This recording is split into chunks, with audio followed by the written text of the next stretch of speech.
చరాచర జీవజాలం నేనే, దివ్య దానవలోకం నేనే, మత్స్యాది సర్వావతారాలు నేనే, సృష్టి స్థితి లయకారకులైన బ్రహ్మ విష్ణు రుద్రులు నేనే, కాలస్వరూపులైన సూర్యచంద్రులు నేనే, పర్వతాలు, అరణ్యాలు, వర్షామేఘాలు, విద్యుల్లతలు, పంచభూతాలు నేనే, సమస్త బ్రహ్మాండాలు నాలోనే పరిభ్రమిస్తున్నది. విజ్ఞానైశ్వర్యకారిణులైన సరస్వతి మహాలక్ష్ములు నా అంశలే. జీవరాశిని నేనే సృష్టిస్తున్నాను, పెంచుతున్నాను, నవ్విస్తున్నాను, నాశనం చేస్తున్నాను. ఇదంతా నా లీల. నిరంతర ధర్మశీలురై నన్నెరిగి నా పాదాలు సేవించే పుణ్యచరిత్రులు నాలోనే లీనమవుతున్నారు. దుశ్శీలురై భూభారకారులైన పాపులు నా భయంకర వదనగహ్వర సముద్రంభితాగ్ని శిఖల్లో శలభాల వలె దగ్ధమవుతున్నారు.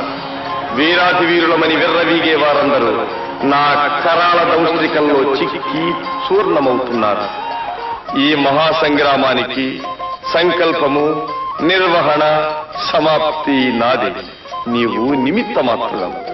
ఈ సత్యాన్ని గ్రహించలేక కామ క్రోధ లోభ మదమాశ్చర్యాలకు లోనై మానవ కోటి సతమతమవుతున్నది. అడుగో కుమారుడని నీవు భ్రమించే జీవుడు చంద్రాంశలో జన్మించి జన్మకార్యం నిర్వర్తించి చంద్రలోకంలో విహరిస్తున్నాడు. పిలు. అభిమన్యు కుమార, అభిమన్యు కుమార, ఏమన్నా?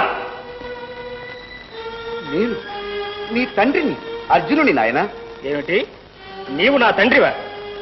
అవును కుమారా. అదంతా నీ భ్రమ. నీవెవరో నేనెవరు? నేను నీకేమీ కాను. అభిమన్యు, నీవు నాకేమీ కాను, నేను నీకేమీ కాను. గ్రహించావా పల్గుణ? శరీరంతో వచ్చిన సంబంధాలు శరీరంతోనే నశిస్తాయి. నిత్య సత్య సంబంధం నాది. అనంత కాలచక్ర భ్రమణంలో మానవ జీవితేతిహాసం అనేక పర్యాయాలు ఆవృతమవుతున్నది.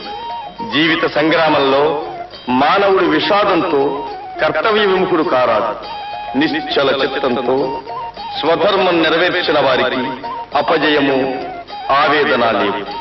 సర్వదా సర్వత్రా విజయమే, విజయమే.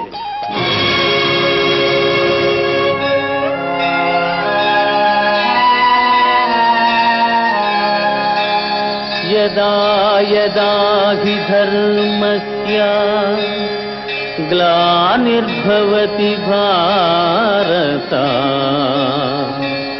అభ్యుత్థానమధర్మస్య తదాత్మానం సృజామ్యహం తదాత్మానం సృజామ్యహం.